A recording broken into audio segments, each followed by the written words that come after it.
سلم عليك يا رسول الله وعلى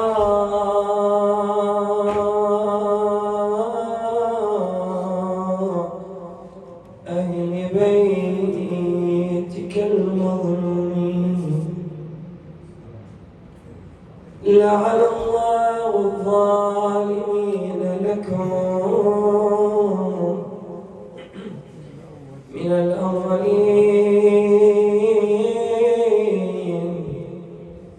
والآخرين إلى قيام يوم الدين. قف بأكناف فاطمة المعصومة بنت موسى بن جعفر والكريمة. قف بأكناف فاطمة المعصومة بنت موسى بن جعفر والكريمة.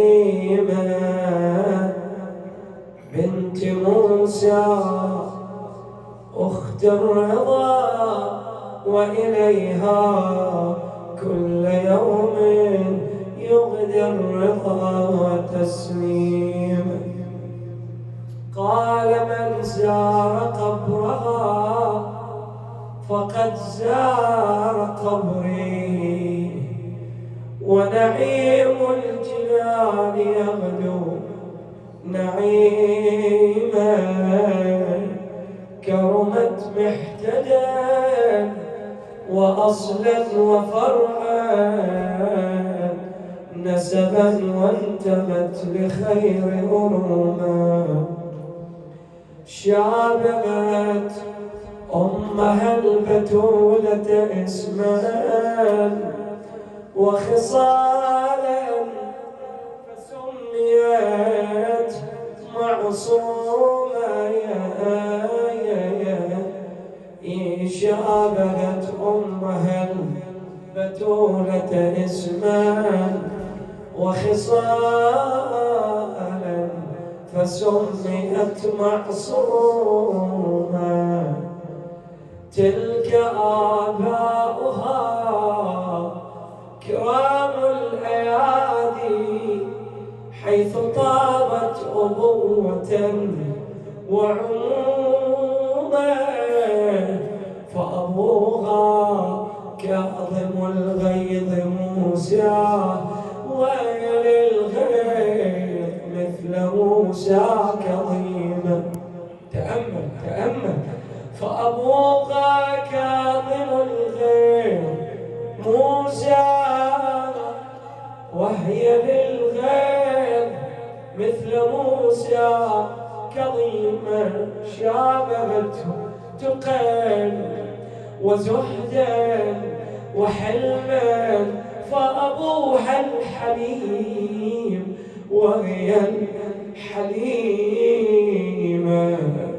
شابهته تقى وزهدا وحلما فأبوها الحليم وهي حليمة. وهي في الليل سجدة وقيام ويطول الدجى لها كي تقوم.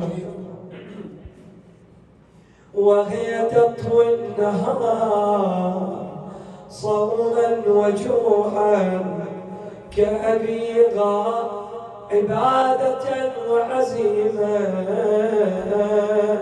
شابهته ندا وجودا وبذلا ليس بدعا أن سميت بالكريمة.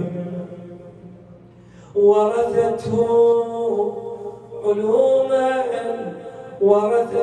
علوما فسل شيعة الواق فعنه أملت علوما.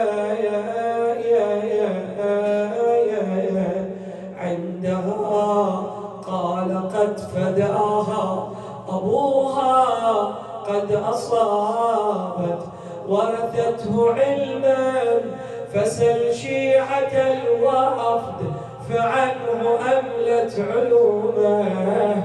عندها قال قد فداها أبوها قد أصابت وبالجواب عليما، غير أن الزمان جار عليها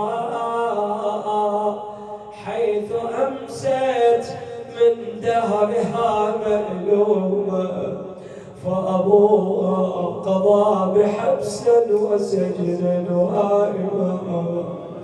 بالونة فغدت من كفيلها محرومة، وأخوها قد أشخصوا لطوسه، فهي ترجو في كل يوم قدوما. ثم لما طال الفراق عليها قصدته بدمعة مسجومة، فغدت تقطع القفاء بشوق لأخيها وهمة وعزيمة، غير أن القضاء بقم أتاها، فغدت على الفراش سقيمة أخت الرضا المعصومة، وآفتها المني وسالم ضلعها مو مثل مهزج. جر الونة شيل الونة. ماتت صدق أخت الرضا ويجري دمعها، تبكي على أخوها ومصاب اللي فجعها، لكن ما سمعنا العدا كسر ضلعها. والله لكن ما سمعنا العدا كسر ضلعها، مثل الشهيدة فاطمة لاقت أبيها. جر الونة ماتت علينا من عظم فرقة أخوها، وقام الأعادي للمصايب جرعها، لكن ما سمعنا إجاها وعصرها. فاطمة بنت محمد مثل اللي عاينها علي حامل حميد، المعصومة ماتت من بعد ما شافتك ثار، لكن ما هجموا عليها وهي بالأخبار، ولا سمعنا عصراها ونبت بالصدر مسمار، مثل اللي وعدها جنين ومخر على حضن الوطية. فاطمة يقول صدق الجليلة ماتت بغصة صبرها، لكن جسدها سالم صدرها، وما حد ضربها بسوط وما واحد سطرها، مثل امها زكية اللطمة بجف. فاطمة اي والله اخت الرضا شعلة ونعش اخت الرضا بتكبير وتهليل، والناس حضرتها وكل من دمعه يسيل، ومن دفنت بخفية وساق بظلمة الليل. اي والله ولن دفنت بخفية وساف بظلمة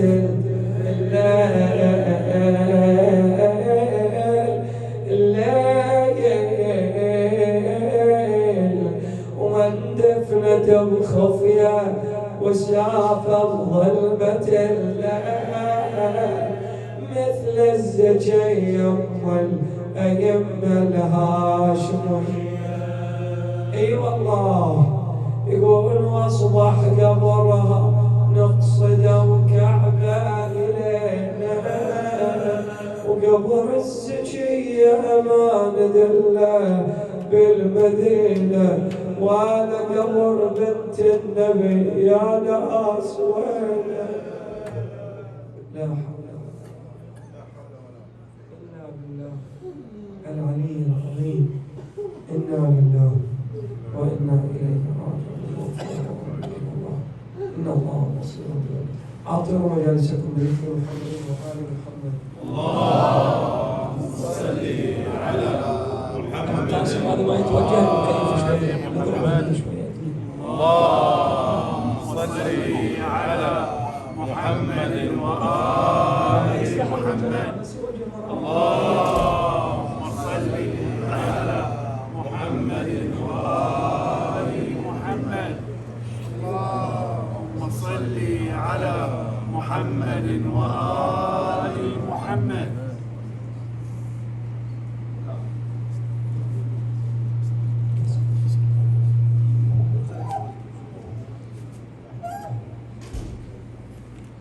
بما أن المجلس معقود باسم السيدة الجليلة فاطمة المعصومة بانتباب الحوائج موسى بن جعفر عليه السلام، تعرضوا إلى تلك الشخصية المباركة من خلال وجوه الشبه بينها وبين جدتها فاطمة عليها أفضل الصلاة والسلام.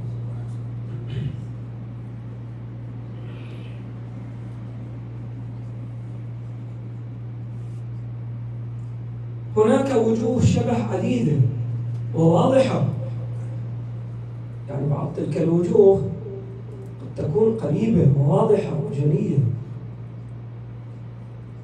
فأول أمر وأول شباهة نراها بين فاطمة المعصومة وجدتها فاطمة الزهراء عليه السلام أننا نقرأ في الأخبار الإخبار بمجيئها إلى هذا العالم، عالم الوجود، هذا الوجود. فقبل مجيء الزهراء عليه السلام وقبل ولادتها بل وقبل انعقاد نطفتها، اجي الرواية لما يعطي جبرائيل هذه التفاحة يقول ففلقتها، يقول النبي صلى الله عليه وآله ففلقتها، يقول فأضاء منها نور. شوف شنو تقول الرواية، التفت، قال يا محمد صلى الله عليه وسلم، أذهله ذلك النور لما فلق التفاحة.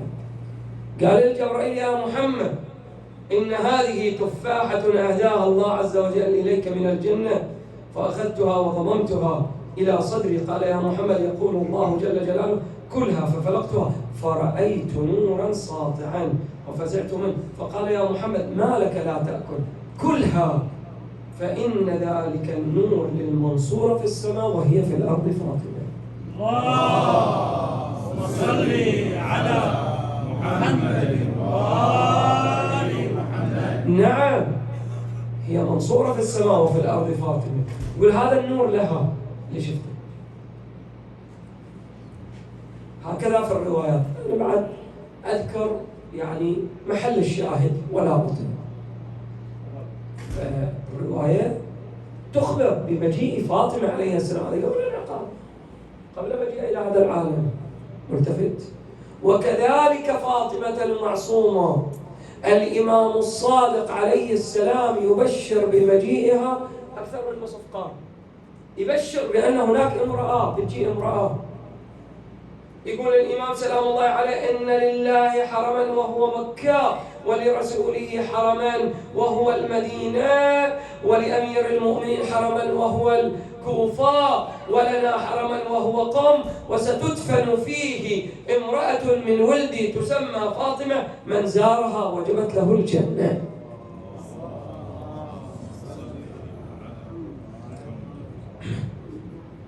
طبعا هنا قبل أن نكمل، إذا الرواية تبشر بمجيء فاطمة المعصومة قبل أكثر ما يقارب من نصف قرن. ملتفت له؟ لا، ما يقارب 50 سنة. الإمام الصادق يبشر بمجيئه، وهكذا الروايات تبشر بمجيء من؟ بمجيء فاطمة الزهراء عليه السلام. وما ذلك إلا لعظمة هذه السيدة الجليلة، ألا وهي فاطمة المعصومة عليها أفضل الصلاة والسلام. طبعا هنا وجبت له الجنة فقط أريد أن أشير، كثير من الروايات جاءت الألفاظ فيها والعبائر، مثل ما يجي الواحد مثلا البعض يقول: شلون وجبت له الجنة؟ من ذرفت عيناه كذا وجبت له الجنة، شلون؟ يقولوا هذا جاءت على نحو المقتضي، وليس جاءت على نحو العلة التامة. كثير من الروايات جاءت على نحو المقتضي، يعني تقتضي هذه الدمعة على الحسين تدخلك الجنة، ما لم تكن هناك موانع أنت جعلتها بينك وبين. وهذا موجود حتى في كلامنا. أنت لما تجي تقول مثلا أنت تقول يعني مثلا ذاكر لكي تنجح مثلا، أو مثلا احجز لكي تسافر. زين، لا حجز بالضرورة. الآن إذا ذاكر بالضرورة، إذا ذاكر زين ذاكر صار مانع ما راح الاختبار، وين هو إذا ذاكر بينجح؟ أصلا هو ما راح، وين هو ذاكر؟ نعم، على نحو المقتضي ما لم يكن هناك مانع. زين، ما لم يكن هناك مانع. فلو حال المانع المقتضي ما يأتي. ولذلك هم يقولوا: حتى يسري المقتضي. النار محرقة عدل لو لا، لكن لو صار مانع، الورقة مبللة، تحترق لو ما تحترق؟ ما تحترق. ومن بعد تحترق؟ ما تحترق. لو كانت من مادة غير قابلة للاشتعال شلون تحترق؟ تحترق لو لا؟ ما تحترق. ليش ما تحترق؟ مو انت تقول النار محرقة على أي نحو؟ علة تامة لو مقتضي؟ على نحو المقتضي، مو على نحو العلة التامة. لو على نحو العلة كان كل شيء تضعه فيها شنو؟ مباشرة يتم الإحرام، وهي ليست كذلك. عدل ولا؟ الروايات كثير منها جاء على نحو المقتضي. ملتفت لولا. على كل حال هذه إشارة فقط. أرجع. إذا الشباهة الأولى هي أن الزهراء، أن الروايات تبشر بقدومه. بعد الأمر الثاني، الشباهة الثانية أن المعصوم يفديها. لما أرسلت الزهراء، يقول فداها أبوها، لما أرسلت الزهراء عليها السلام بالقلادة والقرطين والمسكتين، جت إلى الرسول، يعني اللي أرسلته إلى النبي، قالت يقول إلى النبي: تقرأ عليك ابنتك السلام، تقول اجعل هذا في سبيل الله. جاء هذا المرسول إلى النبي قال: ترى الزهراء تقول ابنتك صرف هذا في سبيل الله. قال النبي: فداها أبوها. ليست الدنيا من محمد ولا من آل محمد، ولو كانت الدنيا تعدل عند الله من الخير جناح بعوضة ما أسقى منها كافرا شربة ماء. ثم قام فدخل عليها. الدنيا ما تسوى عند الله جناح بعوضة. يقول لو تسوى ما سقى فيها كافر شربة ماء، لكنها ما تسوى على الله.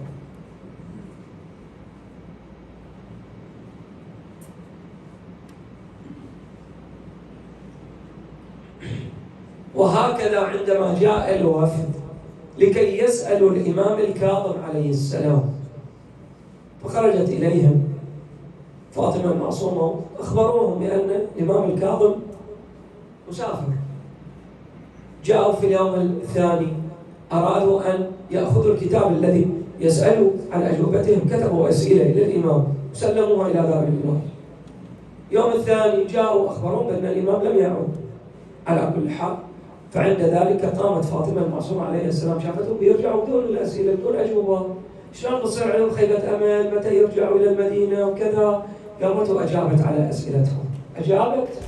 وفي الطريق التقوا بالإمام الكاظم، قالوا له ترى رحنا إلى دارك، سألنا عنه ما موجود، لكن أجابت فاطمة المعصومة، أعطيناها الأسئلة وأجابت. قال أعطوني الكتاب، أعطوني الكتاب، شاف الأجوبة صحيحة مطابقة تماما. قال فداها أبوها فداها أبوها فداها أبوها. يقول ورثته علما فسل شيعة الوفد فعنه أملت علوما، عندها قال قد فداها أبوها قد أصابته بالجواب علينا.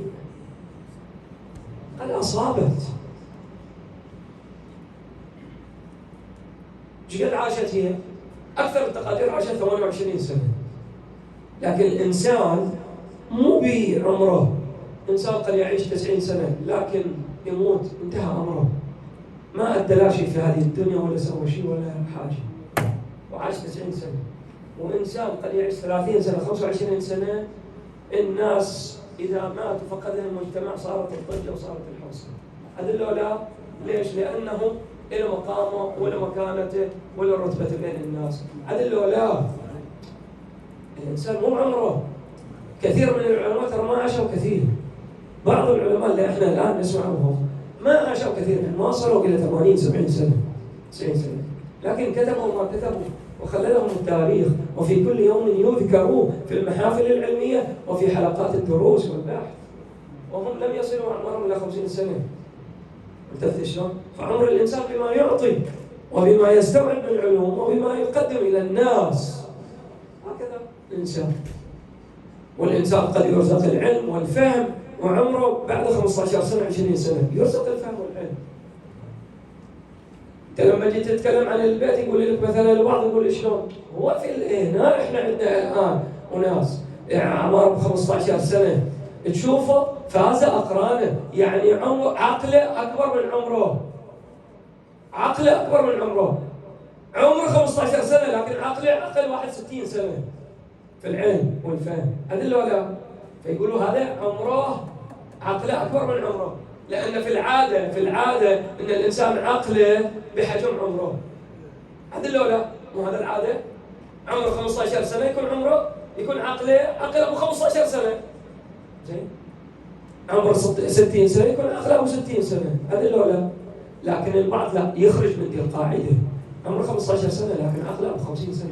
شوف عنده علوم، شوف عنده فهم، لما يتكلم كرجل كبير.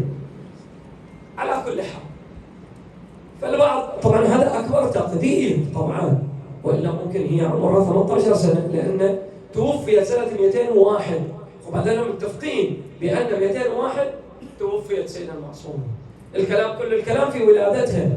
هل ولادتها سنة 173 لو ولادتها 183؟ متفق شلون؟ يعني يا 18 عاشت 18 سنة يا 28 سنة. هذا أكثر تقادير. فهذه شباهة ثانية لمن؟ لفاطمة المعصومة. بعد شوف أنت من عظمها، إحنا عندنا قلة من أبناء الأئمة جت زيارات مأثورة، أما بعض الزيارات هو قد تجدها تأليف للعلماء، مو زيارات مأثورة. بعض الزيارات يعني مي مروية المعصوم.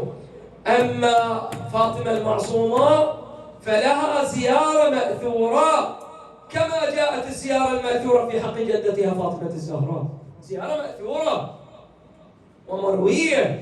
عندنا إحنا زيارة لفاطمة المعصومة. وهذا شبه ثالث، مع العلم أن هذا الأمر نعم لم يحظى به أكثر أولاد وبنات الأئمة، لم يحظوا بهذا الأمر. ملتفت؟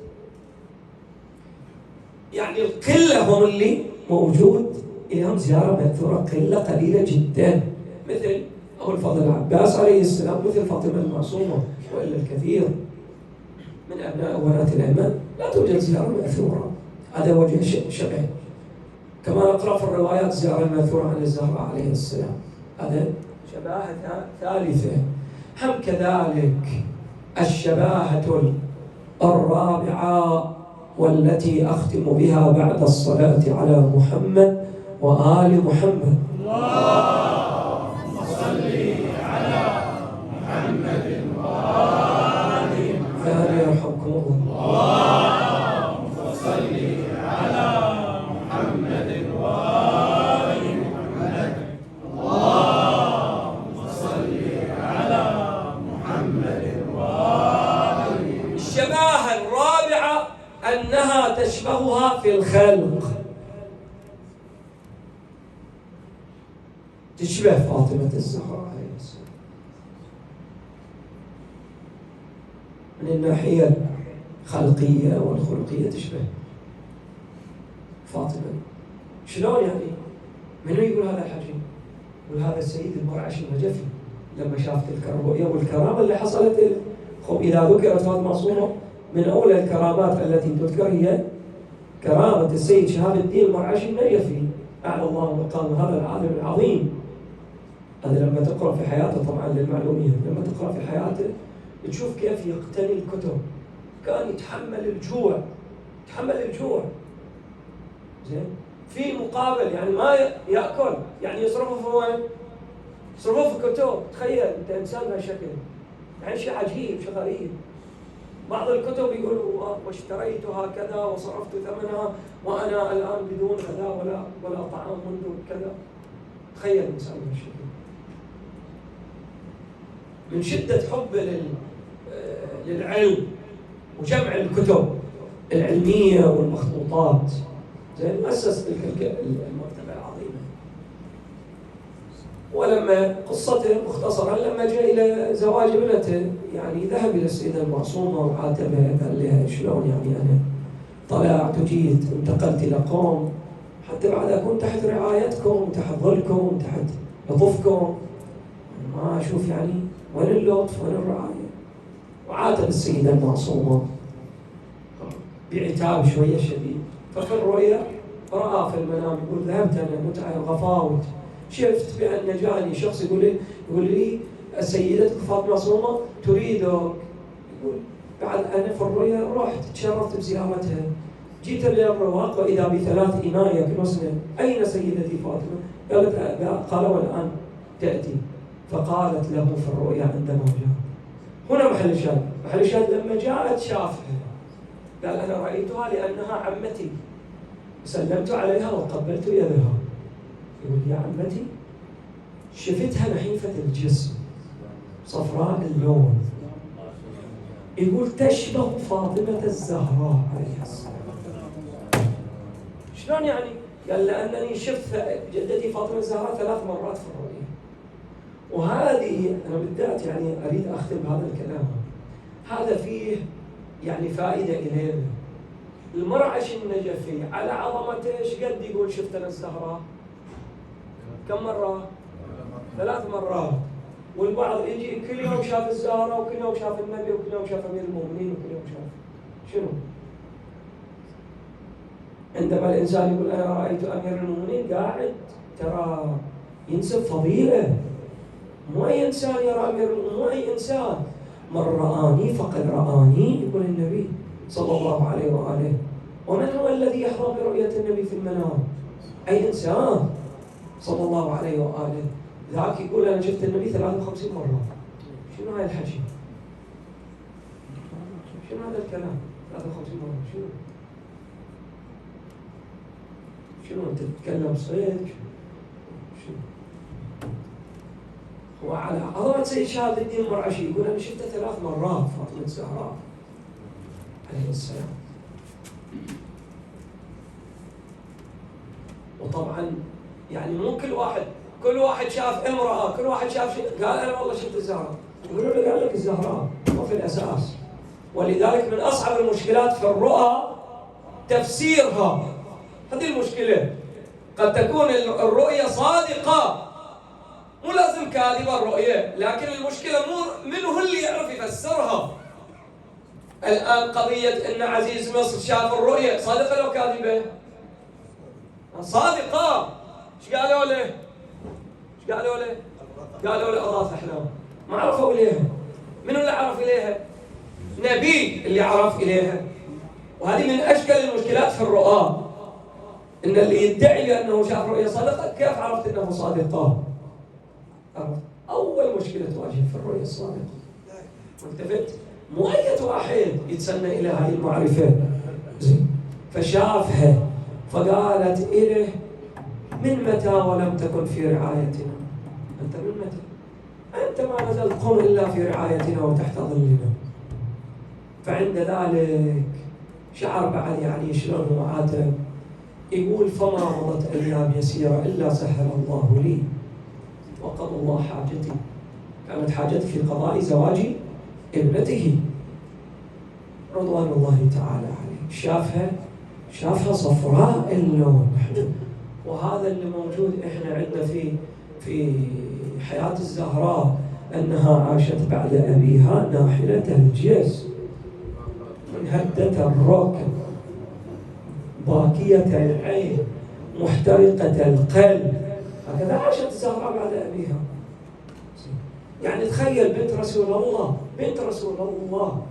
يعني تخيل ما يرى رسول الله وإذا بهم على باب النبي صلى الله عليه وآله ليخرج عليه وإلا أضرمت الدار عليكم نارا. شيء عجيب شيء غريب صف شيء عجيب. شابهت في الابتلاء، حتى في الابتلاء أبوها يقول فأبوها قضى بحبس وسجن فغدت من كفيلها محرومة، وتالي وياها أخوها الإمام الرضا، هم الرضا أبعدوه عنها أبعدوه. ترى هاي مصائب عظيمة. وإلا إنسان الأئمة الإمام الرضا كلهم مولودين في المدينة إلا الإمام علي عليه السلام والإمام الحجة، وإلا كلهم مولودين في المدينة الأئمة. وبعد ذلك يأخذون قسرا. الإمام الرضا أخرجوه هددوه قالوا له تخرج أو لا لك القتل مو رغم منك. المأمون أمر تخرج قسرا نخرجك مو كيفك لأنه يعني والله تريد تجلس في المدينة أو ما تريد تجلس في المدينة نخرجك غصبا ما خرجوه.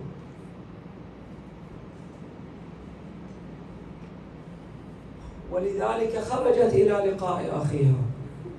يقولوا إن ثبتت رسالة الإمام الرضا إليها فبها ونعمت، إن لم تثبت يقولوا من البعيد أن تخرج من دون إذن الإمام الجواد، فهي في غاية الجلالة والورع والتقوى.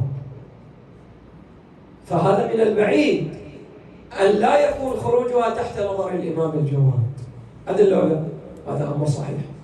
يقولوا إذا ما ثبتت رسالة الإمام الرضا خرجت سلام الله عليها غير أن القضاء بقم نعم فغدت تقطع القفار بشوق لأخيها وهمة وعزيمة نعم إلى أن قرب وصول ظعنها إلى عند القرب من قوم فمرضت فسألت كم بينها إلى أن أمرتهم أن يحملوها.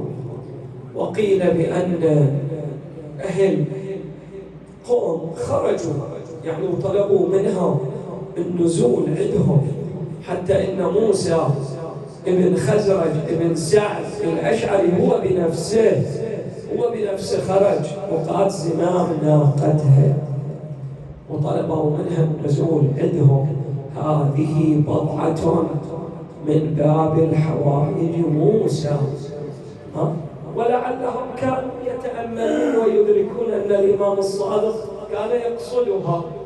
هذه اللي بتكون في قوم وبتدفن في قوم، ولعلهم كذلك يحدثون هذا الأمر حتى لو لم يعلموا، لكنهم يحدثوا بأن المقصودة هي من؟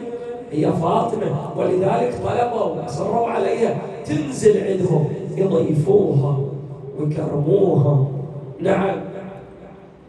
وقاد زمام ناقته لكن قادها بهدوء وسكينة ووقار، ما أفزع الناقة وما ضرب الناقة حتى تهيج بمن عليها. هذا اللولة سار بها بعز واحترامه. لكن هاي الموقف شنو يذكرك؟ أيقودها زجر بضرب متونها والشمر يحضرها بسب أبيها. اي والله عجبا لها بالأمس أنت تصونها واليوم أعد ميت تبديها. أنزلوها إلى أن حان حينها. فعاشت 17 يوما عند الأشعريين إلى أن حان حينها. لكن فاطمة المعصومة لما نزلت شافت شلون أهلكم أكرموها وضيفوها وأنزلوها واحترموها وقدروها وعظموها. شلون يعني؟ وهل غابت تلك الصور عن بالها؟ هل غابت تلك الصور عن بال فاطمة؟ يقول كتبوا على قبري أهلكم وش قد حنوني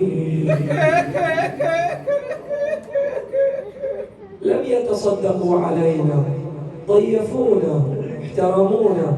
كتبوا على قبر أهلكم وش قد حنوني. كتبوا على قبر أهلكم وش قد طيبين. كتبوا أهلكم على قبري رعوني. تتذكر مصائب زينب لما نزلت إلى الكوفة. عظم الله نوركم إلى أن حان حينها وثقل حالها وسكن حنينها. أنا مناد وفاطمتا، أنا مناد وسيدتا، واختر ضلالات المعصوم لوعات مصائب، لكن هم مثل العقيل والمصائب. يعظم الله أجوركم وفاضت روحها المقدسة وسيدتها.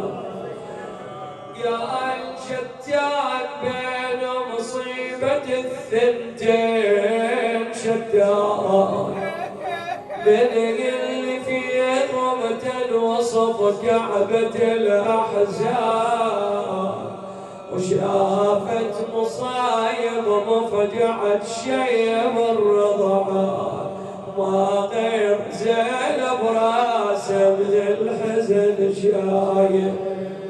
لو قلنا على أخت الرضا عاشت بهمها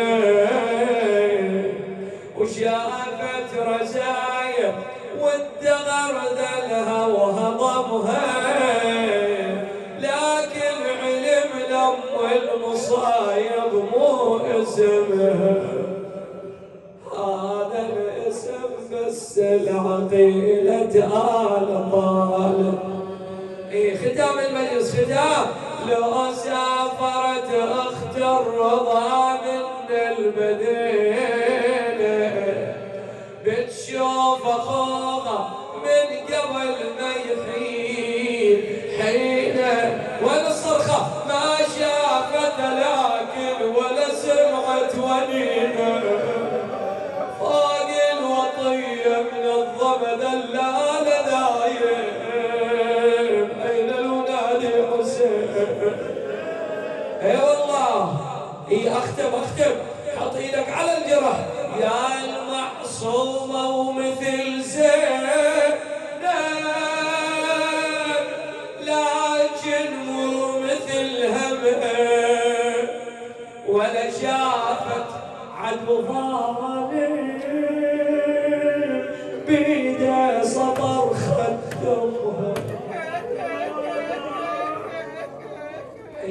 ولا شافت عدو ظالم بيده سطر خدمها، ولا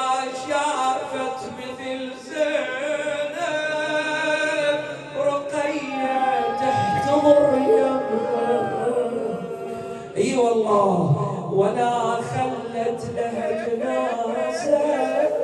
اخت الرضا المعصوم هي حط ايدك على الجرح اللي يألمك، ولا شافت المعصوم راس الرضا يضربونه،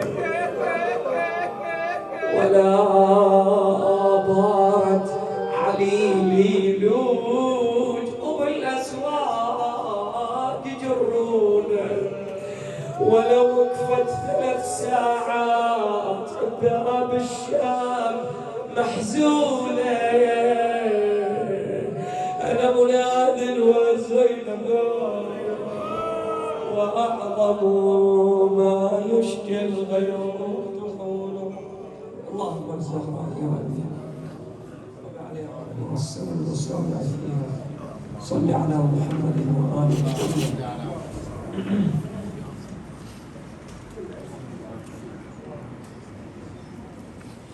واشفي كل مريض خصوصا المظلومين ومن سألوا تعالى. اللهم اشفي وشفاك يا رب.